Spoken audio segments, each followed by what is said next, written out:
Students जब lockdown हुआ था तो मेरा करीब सेकेंड यूनिट चल रहा था। यूनिट 1 में हमने basically population forecasting, fire demand, water demand, design parameters, ये सब के बारे में डिस्कस किया था। यूनिट 2 में भी हमने डिस्ट्रीब्यूशन पे थे, तो ये लॉकडाउन हो गया तो हमारा कोर्स जो है बीच में छूट गया। हालांकि उसके बाद मैंने आप लोगों को नोट्स भेज दिए थे, तो कहीं ना कहीं नोट्स सफिशिएंट नहीं होते। देन आई डिसाइडेड कि मैं जितना मेरा रिमेनिंग सिलेबस है I will cover through this type of video lectures. क्योंकि ये इन्वायरमेंटल इंजीनियरिंग आप इसको हल्के में मत लीजिए, क्योंकि इसमें वाटर इंजीनियरिंग और वेस्ट वाटर दोनों का कॉम्बिनेशन है। और यदि न्यूमेरिकल पोर्शन ज़्यादा आ गया यूनिवर्सिटी एग्ज़ाम में तो कहीं ना कहीं जो है प्रॉब्लम क्रिएट हो सकती है। इस इन्वायरमेंटल इंजीनियरिंग सिलेबस में आपके डिज़ाइन भी हैं काफ़ी, करीब 14-15 डिज़ाइन की यूनिट्स हैं, चाहे वाटर की हो, वेस्ट वाटर की हो, सब डिज़ाइन पैरामीटर भी हम लोग डिस्कस करेंगे। मैं प्लान कर रहा हूँ कि करीब 35 से 36 वीडियोस जो है आपको मैं शेयर करूँ, और आप बस इन वीडियोस को देखते रहिए। या दो तरीके हैं, आप या तो पॉइंट नोट कर लिए रजिस्टर पर, या फिर जो है आप वीडियो जो है देख लीजिए, वो भी सफिशेंट है। तो यूनिट 2 पर हम लोग थे, तो हम लोग बेसिकली डिस्ट्रीब्यूशन की बात हो रही थी, वाटर डिस्ट्रीब्यूशंस की। तो हमने डिस्ट्रीब्यूशंस मेथड के बारे में डिस्कस किया था, ग्रेविटी मेथड्स, पंपिंग मेथड, या बोथ ग्रेविटी और पंपिंग मेथड्स। ना उसके बाद बेसिकली हम आगे चले हैं तो वाटर डिस्ट्रीब्यूशंस में बेसिकली हमको 3 पॉइंट देखने हैं। हमको पैरामीटर डिस्कस करने हैं। पैरामीटर मतलब वो कौन से पॉइंट्स हैं जो आपको ध्यान में रखने हैं while designing water distribution system. दूसरा हमें इसका लेआउट देखना है, लेआउट के बारे में बात करना है, टाइप्स ऑफ लेआउट होते हैं और वो डिस्कस करना है कहाँ का किसका यूज़ है। तीसरा उन लेआउट्स का एनालिसिस करना है हमको, मतलब हमने सिस्टम तो डिज़ाइन कर दिया, सिस्टम सही किया है या नहीं किया उसको हम एनालिसिस करेंगे बाय वेरियस मेथड्स। उन मेथड्स में भी एक इम्पोर्टेंट मेथड है Hardy cross method. Hardy cross method आपका एग्जाम में कई बार पूछा गया है।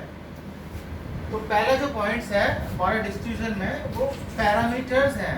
वो कौन कौन से पैरामीटर्स हैं which you should keep in the minds while designing the water distribution system.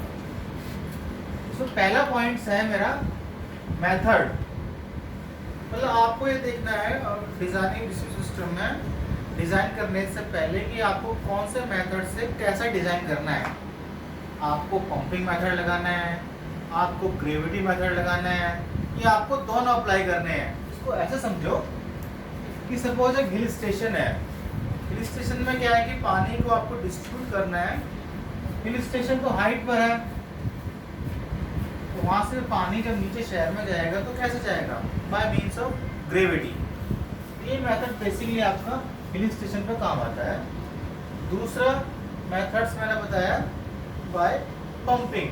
Pumping method हो सकता है कि जब आपको पानी को नीचे लेवल से ऊपर लेवल तक ले जाना है तो हम पंपिंग मेथड्स हम यूज़ कर सकते हैं, और इन दोनों का कॉम्बिनेशन भी हम लोग यूज़ कर सकते हैं, पंपिंग का और ग्रेविटी का। तो ये डिपेंड करता है कि आपको कौन सा मेथड अप्लाई करना है और कौन सी लोकेलिटी में अप्लाई करना है। दूसरा पॉइंट जो डिज़ाइनिंग करते हो आपको ध्यान रखना है डिस्ट्रीब्यूशन सिस्टम को, वो है जॉइंट्स। इसमें क्या है कि आपको ये ध्यान रखना है कि आपको जो है मिनिमम जॉइंट से काम करना है। आपका लेआउट सिस्टम इस तरह होना चाहिए कि उसमें जो जॉइंट्स हैं मेरे जॉइंट्स जो मिनिमम जॉइंट्स उसको आपको ध्यान में रखना है। तो ज़्यादा जॉइंट्स रहेंगे तो कहीं ना कहीं आपका सिस्टम जो है फेल होने के चांसेस हैं। तीसरा है मेरा, जब भी आप वाटर डिस्ट्रीब्यूशन सिस्टम डिज़ाइन करोगे तो ये ध्यान रखना है कि इसमें यह सिस्टम तो आपने डिज़ाइन कर दिया, लेकिन सिस्टम जो है ना इस तरह डिज़ाइन करना है कि यदि बाई चांस मेंटेनेंस की बात आती है तो वो मेंटेनेंस आपका प्रॉपरली हो जाए। ये इसमें आपको अदर वर्क भी इसमें इफेक्ट ना हो।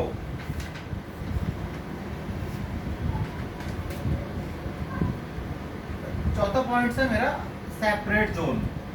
मतलब सपोज करो आपको 5 किलोमीटर एरिया में डिस्ट्रीब्यूशन सिस्टम करना है, तो इसमें क्या है कि आपको उसको जोन में बांटना पड़ेगा, और हर जोन में जो है ना आपको कम से कम गेट वॉल का यूज करना पड़ेगा, गेट वॉल।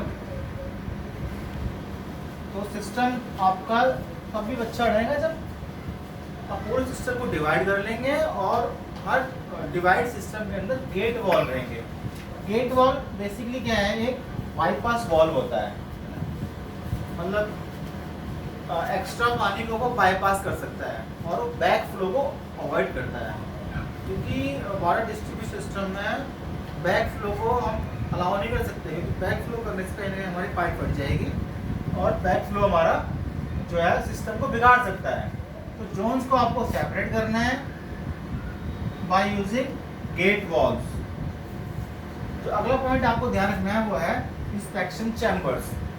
मतलब आपको अपने नेटवर्क को ये भी देखना है कि सिस्टम के अंदर मैक्सिमम चैम्बर्स आपके होने चाहिए, इंस्पेक्शन चैम्बर्स। क्योंकि ये तो है नहीं कि आपने सिस्टम बिछा दिया और 1 साल के लिए बिछाया, 5 साल के लिए सिस्टम उठाते हैं, 40 से 50 साल के लिए।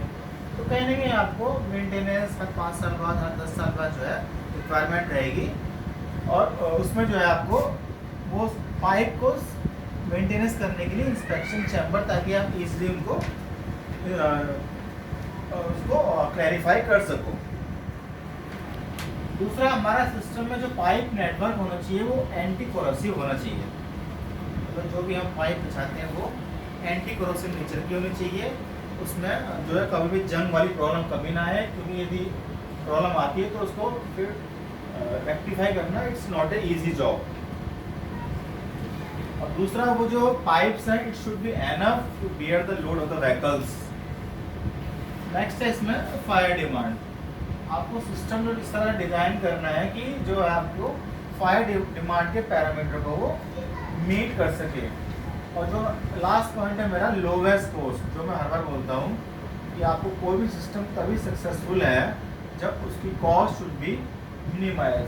क्योंकि हर प्रोजेक्ट का टेंडर निकलेगा, टेंडर में फिर 4-5 पार्टी बिड कर रही हैं, तो उसमें लोवेस्ट पार्टी को ही वो टेंडर अवार्ड होता है। तो लोवेस्ट कॉस्ट को क्लाइंट भी, कॉन्ट्रैक्टर्स भी सब लेके चलते हैं। ये सब पैरामीटर्स हैं जो आपको वाटर डिस्ट्रीब्यूशन में पर डिज़ाइन करते हुए ध्यान में रखने हैं। तो ये मेरा पहला पॉइंट्स पूरा हो गया, पैरामीटर्स आपको कौन कौन से रखने हैं। अगला जो पॉइंट्स है मेरा लेआउट है, जो मैं अपनी नेक्स्ट क्लास में आपको बताऊंगा, नेक्स्ट लेक्चर में आपको लेआउट के बारे में, इसके बारे में बताऊंगा।